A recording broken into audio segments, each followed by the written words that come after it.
Hello students, next question है हमारा question number 3। Explain mole concept.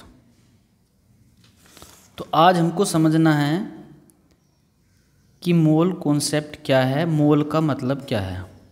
सही है, कोई नया शब्द नहीं है, पहले भी हम क्या है इससे परिचित हो चुके हैं। 9th में 10th में भी क्या है इसका न्यूमेरिकल्स में डिस्कशन हुआ है।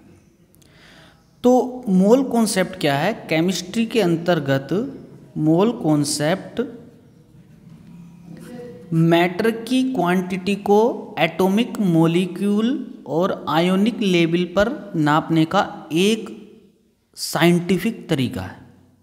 देखिए, हमको सबको मालूम है कि मैटर क्या है, छोटे छोटे पार्टिकल से मिलकर बना है और उसमें स्मॉलेस्ट पार्टिकल क्या है, हमारे एटम्स, मॉलिक्यूल्स और आयंस होते हैं। लेकिन वो इतने स्मॉलेस्ट होते हैं कि उनको क्या है, जैसे हम फिजिकली मेजरमेंट होते हैं, जैसे हमारे भी मास होता है, लेंथ होती है, किलोग्राम्स, ग्राम्स, उस लेवल पर क्या है इसको नापना संभव नहीं है।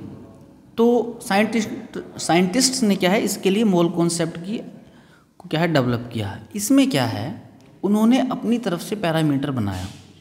जैसे हम जनरल लाइफ में भी किसी चीज़ को नापते हैं तो कहीं ना कहीं हमको पैरामीटर बनाना पड़ता है कि ये 1 लीटर है, ये 1 kg है, ये 1 मिलीग्राम्स है, ये 1 मीटर है।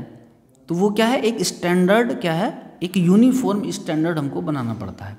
इसी तरीके से मैटर की सही स्टडी करने के लिए, उसकी क्वांटिटी को नापने के लिए मोल की अवधारणा को विकसित किया गया है। और सही पैमाना क्या बनाया उन्होंने? सही पैमाना ये बनाया कि किसी भी सब्सटेंस के 1 मोल का मतलब ये होता है कि कार्बन 12 जो सब्सटेंस होता है C12 आइसोटोप, उसके 12 ग्राम्स में जितने कार्बन के एटम्स होंगे उसको हमने अपनी तरफ से मान लिया कि वो 1 मोल होगा। Are you getting point? Point ये है कि कार्बन 12, जो कार्बन हमारा एलिमेंट्स है, उसके 12 ग्राम्स में, कार्बन 12 क्या है, ये एक आइसोटोप है, इसके 12 ग्राम्स में जितने कार्बन के एटम्स होंगे उसको हमने 1 मोल ना मान लिया। और ये जो क्वांटिटी निकल के आई ये कितनी हुई? 1 एवोगैड्रो। ये 1 मोल ये हुई 6.022 इंटू 10⁻23 के बराबर, मतलब एवोगैड्रो नंबर के इक्वल। तो 1 मोल मतलब इतने पार्टिकल्स, कितने? एवोगैड्रो नंबर्स के इक्वल। अब चाहें अगर जब हम कहेंगे 1 मोल एटम्स तो इसका मतलब इतने एटम्स, जब हम कहेंगे 1 मोल मॉलिक्यूल्स इतने मॉलिक्यूल्स, जब हम कहेंगे 1 मोल आयंस इतने आयंस, जब हम कहेंगे 1 मोल इलेक्ट्रॉन्स इतने इलेक्ट्रॉन्स। कुछ भी माइक्रोस्कोपिक लेवल पर या मैक्रोस्कोपिक लेवल पर अगर 1 मोल वर्ड जुड़ जाता है तो इसका मतलब इतनी एंटिटीज। ये हो गई हमारी एक बात।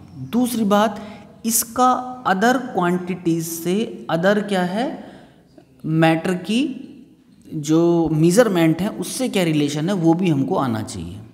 मोलिकुलर मास से किस तरीके से रिलेटेड है, एटॉमिक मास से किस तरीके से रिलेटेड है, तो उसके लिए क्या है हमको वो पॉइंट्स ध्यान रखना चाहिए। पहली बात यह है कि किसी भी एलिमेंट्स के जो होते हैं, एटम्स होते हैं 118 जितने हैं हमारे, उसका जो एटॉमिक मास होगा ग्राम्स में, ग्राम एटॉमिक मास, या मॉलिक्यूल का मोलर मास होगा, उसके मोलर मास में और एलिमेंट्स के एटॉमिक मास में उतनी ही पार्टिकल्स होंगे, कितने? एवोगैड्रो नंबर के इक्वल। ये रिलेशन आपको समझना है, ठीक है? तो इन चीज़ों को आपको ध्यान रखना है, नोट्स हमको ये बना लेने हैं। A mole is the amount of any substance which contains as many entities as there are atoms in 12 grams of C12. 1 mole particles इतने पार्टिकल्स, 1 मोल एटम्स, जो आपको बताया है वही मतलब है। चाहे कुछ भी हो, 1 मोल अगर लग गया तो मतलब एवोगैड्रो नंबर के इक्वल हो गया। अब जो रिलेशन है, जो हमें क्या है न्यूमेरिकल्स में और केमिस्ट्री को अच्छे से समझने में हेल्प करेगा, और जिसको क्लियर किए बिना क्या है हमको क्वांटिटेटिव एनालिसिस नहीं, मतलब पॉसिबल नहीं है। भाई कोई सी भी साइंस हो, मेनली उसमें दो एस्पेक्ट्स आती हैं, एक क्वालिटेटिव और एक क्वांटिटेटिव। क्वालिटेटिव एनालिसिस को समझने के लिए हमको क्वांटिटेटिव एनालिसिस समझना है, और क्वांटिटेटिव एनालिसिस को समझने के लिए केमिस्ट्री में हमको क्या है, मोल कॉन्सेप्ट समझना आना चाहिए। अब इसमें क्या है, अगर आप इस फ्लो चार्ट को, सिंपलेस्ट फ्लो चार्ट ये इसीलिए बनाया गया है कि इसके माध्यम से आप क्या है, सारे रिलेशन को एक जगह कंज्यूम कर सको। अगर हम कहें कि 1 मोल ऑफ एटम्स मतलब इतने एटम्स, अभी ऊपर बताया है 1 मोल ऑफ मॉलिक्यूल्स इतने मॉलिक्यूल्स, 1 मोल ऑफ आयंस इतने यूनिट्स हो जाएगा, ठीक है। अब अदर जो चीज़ें हैं इसमें, उसमें आपको थोड़ा सा ध्यान रखना है। वो क्या ये कि हमने कह दिया 1 मोल ऑफ एटम्स इतने एटम्स। अब चाहे एटम्स हों चाहे मॉलिक्यूल्स हों, अगर एटम्स हैं तो उसके 1 ग्राम एटम में इतने एटम्स होंगे, अगर मॉलिक्यूल्स हैं तो उसके 1 ग्राम मॉलिक्यूल्स में इतने मॉलिक्यूल्स होंगे, अगर आयोनिक कंपाउंड्स हैं तो उसमें इतने यूनिट्स होंगे, ठीक है। तो ये तो हो गई हमारी नॉर्मल चीज़। जो मेन चीज़ मैं आपको बताना चाह रहा हूँ वो ये है कि किसी भी एलिमेंट्स का, किसी भी एटॉमिक जो एलिमेंट्स के एटम्स होते हैं और कंपाउंड्स के मॉलिक्यूल्स, उसमें जो है उनके एटॉमिक मास और मॉलिक्यूलर मास का एवोगैड्रो नंबर से जो रिलेशन है वो क्या होगा, वो ये होगा कि जैसे हम कहेंगे कि इतने एटम्स, तो किसी एलिमेंट्स के इतने एटम्स को जब आप ग्राम्स में वेट करेंगे तो वो जो वैल्यू आएगी वो उसके एटॉमिक मास के इक्वल आएगी। और जब हम 1 मोल मॉलिक्यूल्स को ग्राम्स में वेट करेंगे तो वो क्या है, उसकी वैल्यू उतनी आएगी जितनी क्या है, एवोगैड्रो नंबर के उन मॉलिक्यूल्स का वेट होगा। तो इसको अगर आप ध्यान रखोगे तो ये चीज़ आपको क्या है, आसानी से ध्यान रहेगी। इसी से रिलेटेड इसमें दूसरी चीज़ ये है, अगर हमारा कोई मैटर या सब्सटेंस गैसियस स्टेट में है तो स्टैंडर्ड टेम्परेचर एंड प्रेशर, जिसको शॉर्ट फॉर्म बोलते हैं STP, STP पर जो उसका वॉल्यूम होगा वो फिक्स होता है और उसकी क्वांटिटी कितनी होती है, 22.44 लीटर्स होगी, ठीक है। और इस 22.4 लीटर्स का जब हम ग्राम्स में मास करेंगे तो ये बड़ी इंटरेस्टिंग बात है, वो किसके बराबर आएगा, मॉलिक्यूलर मास के बराबर आएगा। तो ये क्या है, सब चीज़ें एक दूसरे से लिंक्ड हैं। आप इस चीज़ को एक बार क्या है, पढ़ लीजिए, समझ लीजिए, और ये क्या है, हमारी आगे काफ़ी हेल्प करेगी, ठीक है। तो ये हो गया हमारा मोल कॉन्सेप्ट में, इतना हमको ध्यान रखना है। नेक्स्ट जो क्वेश्चन है हमारा वो है, what are the following terms. First है वेट परसेंट, सेकंड है वॉल्यूम परसेंट, थर्ड है मोलरिटी, फोर्थ है नॉर्मेलिटी, और फिफ्थ है एम्पायरिकल एंड मोलिकुलर फॉर्मूला। तो इसमें जो फोर्थ शुरू की जो 4 टर्म्स हैं, wait percent, volume percent, molarity and normality. Wait percent को हम मास परसेंट भी बोलते हैं, एक ये होगी वॉल्यूम परसेंटेज, एक है हमारी मोलरिटी, और एक है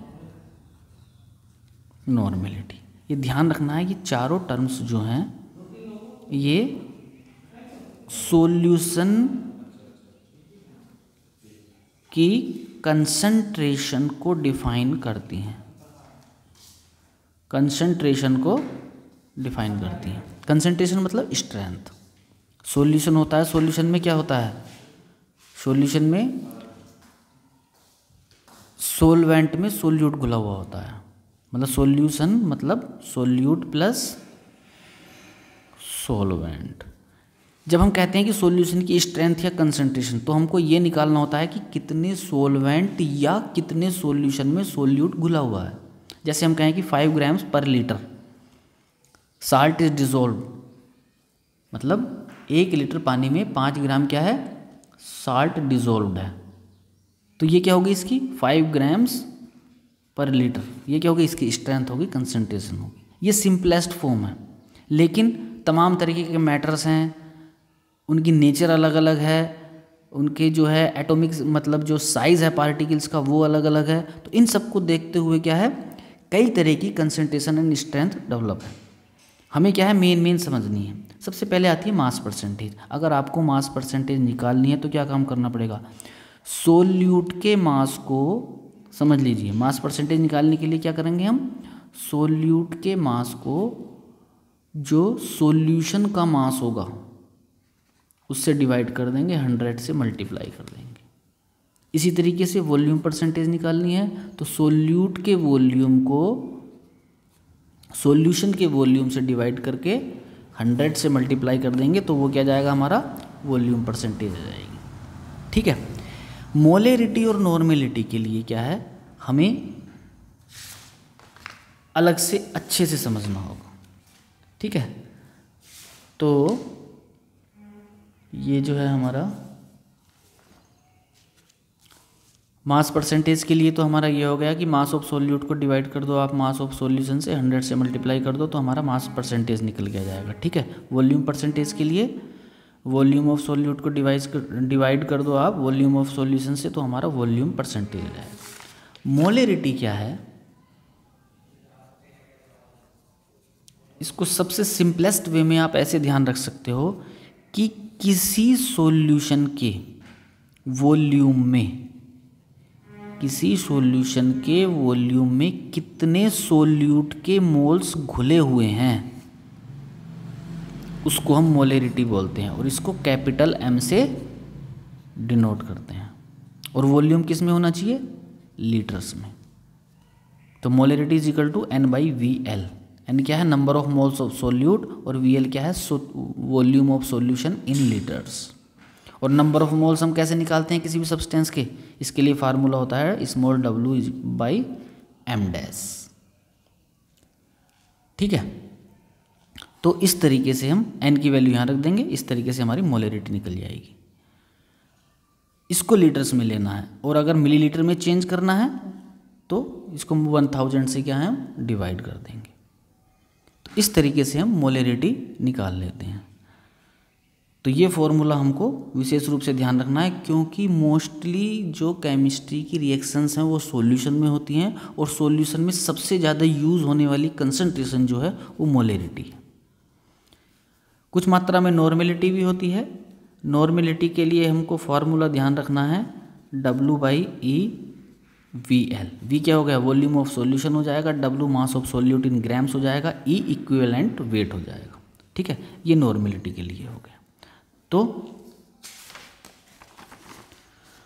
मोलेरिटी मतलब the number of moles of solute dissolve per litre of the solution at particular temperature is called molarity. Formula इसका ये हो गया N/VL, N की जगह W/m' हो जाएगा। m' क्या है हमारा यहाँ, मोलर मास। यूनिट हमारी मोल L इनवर्स हो जाएगी। जो मोलेरिटी की यूनिट होगी वो क्या होगी, मोल L इनवर्स होगी। N क्या है, number of moles of solute हैं। VL वॉल्यूम इन लीटर्स है ऑफ सॉल्यूशन। ठीक है। W क्या है, mass of solute in grams है। m' molar mass of solute है। VML क्या है, volume of solution in CM cube या ml। तो मोलेरिटी में आपको इतना ध्यान रखना है। ठीक है। इसी तरीके से नॉर्मेलिटी है। नॉर्मेलिटी में अभी आपको बताया कि इसके लिए क्या है, सिर्फ मोलर मास की जगह यहाँ क्या हो जाएगा, इक्विवेलेंट वेट हो जाएगा।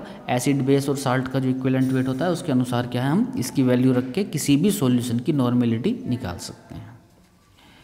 नेक्स्ट जो हमारा टॉपिक आता है वो काफ़ी पुराना टॉपिक है, सब परिचित हो इससे। ये है हमारा what is empirical and molecular formula. आपको थोड़ा सा समझना है कि एम्पायरिकल फार्मूला क्या होता है और मॉलिक्यूलर फार्मूला क्या होगा। मॉलिक्यूलर फार्मूले से तो मैं समझता हूँ आप सभी परिचित हो कि किसी मैटर या सब्सटेंस के एक मॉलिक्यूल्स मोल में जितने particular number, fix number of atoms होते हैं उसको हम क्या है, मॉलिक्यूलर फार्मूले से डिनोट करते हैं। जैसे वाटर का मॉलिक्यूलर फार्मूला H2O। तमाम तरीके के क्या है, हम केमिकल फार्मूलाज, मॉलिक्यूलर फार्मूलाज पढ़ते हैं। एम्पायरिकल फार्मूला क्या है, empirical formula is the simplest ratio of atoms present in the molecules of any substance। मतलब एम्पायरिकल फार्मूला क्या है, उसके सिंपलेस्ट रेशियो को रिप्रेजेंट करता है। और मॉलिक्यूलर फार्मूले से क्या है, हमको एग्जैक्ट ये पता चलेगा कि कौन कौन से एलिमेंट्स कितने हैं। ठीक।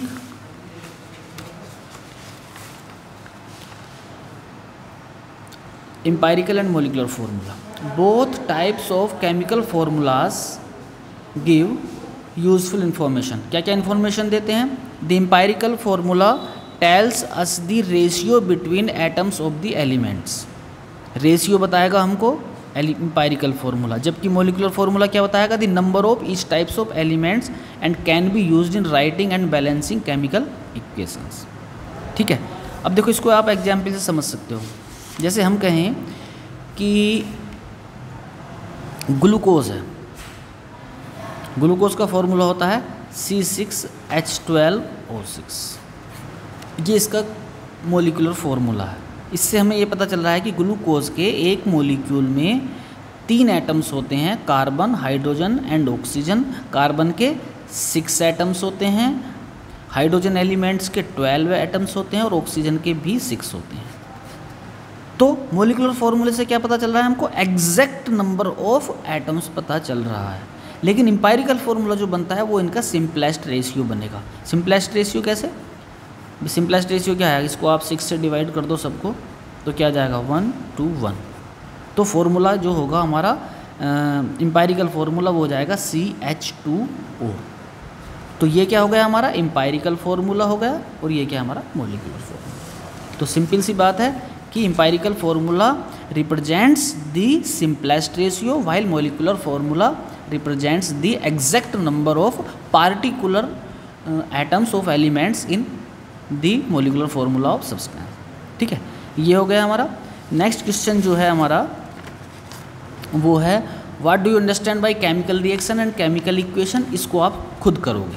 वो इसलिए करोगे क्योंकि अभी हमने लास्ट ईयर जो फर्स्ट चैप्टर पढ़ा था वो इसी के बारे में है. तो इसके बारे में आप क्या है मेन डेफिनेशन टाइप्स वगैरह आप इसमें लिख सकते हो जैसा आपको उचित समझो. ठीक है, उससे अगला नेक्स्ट क्वेश्चन जो है वो है right short notes on stoichiometry of chemical reactions. इसके बारे में हम नेक्स्ट टर्म पर लेंगे. ठीक, ओके, थैंक यू.